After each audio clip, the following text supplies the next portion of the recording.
Halo guys, Assalamualaikum warahmatullahi wabarakatuh. Perkenalkan, aku Raffi Kurniawan. Aku berasal dari kampus Universitas Tazkiyah. Nah, di sini aku akan membahas sedikit terkait kebiasaan menimbun barang di keranjang belanja e-commerce. Nah, pernah nggak sih kamu buka aplikasi belanja online, lihat-lihat barang, masukin banyak produk ke keranjang, tapi akhirnya nggak jadi check out? Nah, kalau iya, tenang, kamu nggak sendirian. Fenomena ini sekarang menjadi kebiasaan yang sangat umum di era digital. Banyak konsumen yang suka menimbun barang di keranjang belanja tanpa langsung membelinya. Nah, di dalam dunia e-commerce, perilaku ini dikenal sebagai shopping art abandonment. Menariknya, keranjang belanja sekarang bukan cuma alat bantu sebelum transaksi, akan tetapi sudah berubah fungsi menjadi tempat menyimpan keinginan, hiburan digital, bahkan strategi berburu promo. Di era sekarang, aplikasi e-commerce terus berkembang dengan sistem algoritma yang semakin pintar. Setiap kali kita membuka aplikasi, pasti selalu ada rekomendasi produk yang sesuai minat kita. Ini membuat kita terus scrolling, terus melihat barang, dan tanpa sadar memasukkan banyak produk ke keranjang. Masalahnya, tidak semua barang yang masuk ke keranjang itu benar-benar dibeli. Kenapa hal ini bisa terjadi? Ayo kita bedah. Ada beberapa alasan utamanya. Yang pertama, keranjang belanja menjadi sarana hiburan dan keputusan emosional. Bagi banyak konsumen Indonesia, aktivitas memasukkan barang ke keranjang itu sendiri sudah memberikan rasa puas.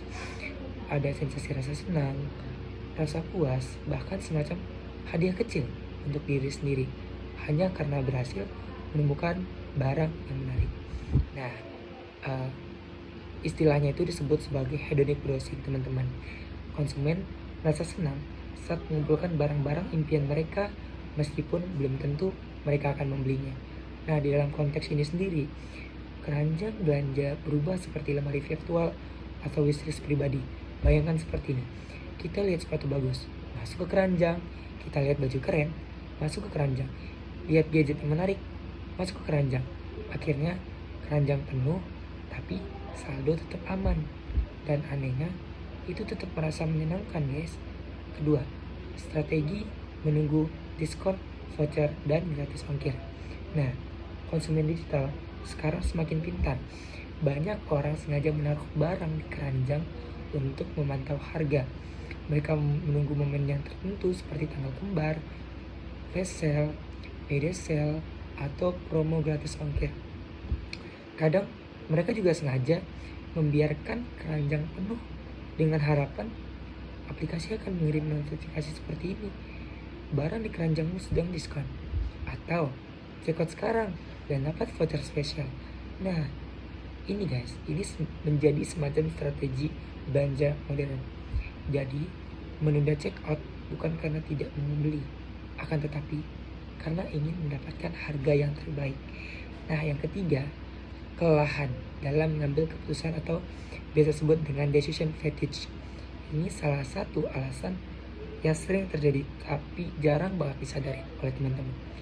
Ketika pilihan terlalu banyak, konsumen justru bingung memilih. Misalnya, kita cari satu tas nih teman-teman. Awalnya cuma mau lihat satu, tapi setelah scroll, ternyata ada puluhan model-model yang mirip dengan tas yang kita inginkan. Warnanya beda, harganya beda, reviewnya beda. Akhirnya kita bingung kan, yang mana ya yang paling worth it, karena terlalu banyak pilihan, dan dampaknya itu otak kita lelah, guys. Dan akhirnya keputusan kita tertunda. Besok aja deh, dipikir lagi. Masalahnya besok bisa sering berubah menjadi minggu depan, kadang juga bulan depan, terus lupa. Fenomena ini menunjukkan bahwa semakin banyak pilihan, semakin sulit kita mengambil keputusannya. Jadi, menariknya, tidak semua barang yang tertahan di keranjang akan selamanya diabaikan. Banyak platform e-commerce itu juga mempunyai strategi yang jitu untuk menghidupkan kembali minat konsumen. Misalnya nih teman-teman, melalui notifikasi pengingat, atau juga ada promo khusus, terus stok terbatas, dan countdown flash sale. Kalimatnya itu, contoh itu kayak gini teman-teman, kayak sisa satu stok lagi, atau ada diskon nih untuk barang di keranjangmu. Nah, itu kan bisa membuat teman-teman tertarik kan akan produknya dan memunculkan rasa kecemasan untuk kita membeli. Dan seringkali juga cukup kuat untuk membuat seseorang langsung check out saat itu juga. Nah, strategi ini yang saya sebutkan tadi membuat rasa cemas kita akan produk itu.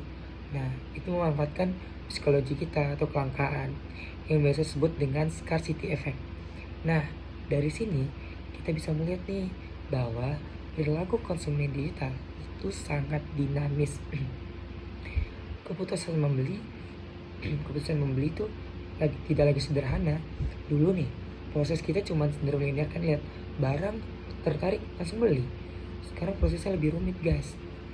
Nih bayangkan kita lihat barang dulu, terus kita interest sama barang itu tertarik sama barang itu, terus kita simpan kan di keranjang, kita tunggu, kita compare, terus kita ragu untuk membelinya, lalu kita tunda lagi.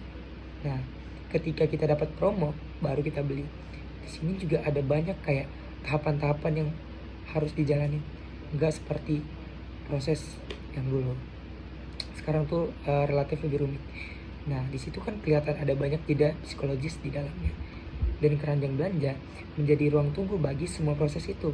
Fenomena ini penting dipahami, terutama bagi perilaku bisnis digital, karena jumlah barang yang di keranjang tidak selalu berarti akan menjadi penjualan. Benar harus memahami bahwa ada faktor emosi, strategi, dan psikologi yang memengaruhi keputusan konsumen.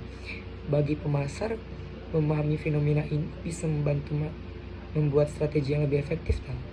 Misalnya, bagaimana membuat promo yang tepat, bagaimana mengirim notifikasi yang relevan, bagaimana menciptakan urgensi agar konsumen segera check out. Nah, karena pada akhirnya di dunia digital, perilaku konsumen bukan hanya soal kebutuhan, tapi juga soal pengalaman, emosi, dan timing. Nah, jadi kalau kamu sering menimbun keranjang belanja tanpa check out, sebenarnya kamu sedang menjadi bagian dari fenomena besar dalam perilaku konsumen digital. Nah, aku punya saran nih guys, misalnya teman-teman tertarik belajar lebih dalam tentang perilaku konsumen, pemasaran digital, dan dunia bisnis modern, yuk gabung di PWN, yaitu Pekan Wirausaha Nasional, yang akan dilaksanakan di Jakarta di gedung ICC. Nah, di PWN kamu bisa belajar berkembang dan membangun relasi bersama orang-orang yang punya semangat yang sama. Jangan cuma jadi penonton perubahan, tetapi jadi bagian dari perubahan itu.